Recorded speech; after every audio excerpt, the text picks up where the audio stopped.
अहिले नेपालमा चाहिँ डक्टर आन्दोलन, अहिले टिचर आन्दोलन, अहिले चाहिँ आन्दोलन भइरहेछ एक लेभलमा हक अधिकारको लागि। एउटा टिचरको तपाईँले जबसम्म माग पुरा गर्न सक्नु भएन, सपोर्ट गर्न सक्नु भएन भने त्यो त दुर्भाग्यको कुरो होइन त। हाम्रो देशको लागि स्टुडेन्टहरूको इक्जाम झुकिरहेछ, सबै भइरहेछ। के भन्न चाहनुहुन्छ एक्ज्याक्टली भाइ, हेर्नुहोस् हाम्रो के देखिन्छ भने नि यसले हामीले गर्नुपर्ने, राष्ट्रले गर्नुपर्ने शिक्षा प्रणाली हो, विकास स्वास्थ्य प्रणाली हो होइन, त्यो त सिस्टम हो।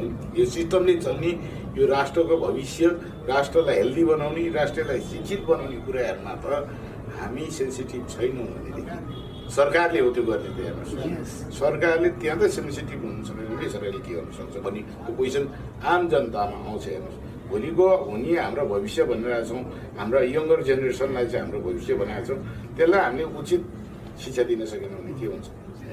उचित शिक्षा दिन ती शिक्षकहरूलाई पनि फेसिलिटेट गर्नुपर्ने कुरा राज्यले गर्नुपर्ने दायित्व हो, राज्यको होइन।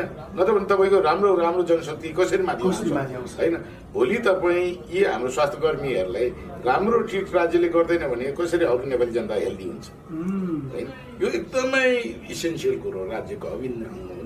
जुन कुरा चाहिँ राज्यले नगरिरहेछ, जुन नेग्लिजेन्स भन्छ नि यसलाई होइन, यिनीहरूले है हामीलाई, हाम्रो सरकारलाई मात्रै गऱ्यो भने त्यो गलत हो। उहाँहरूलाई खुसी बनाउनु पर्यो, उहाँहरूलाई दिनुपर्ने होइन तलब सुविधा भत्ता के छ उहाँहरूलाई दिनै पर्छ।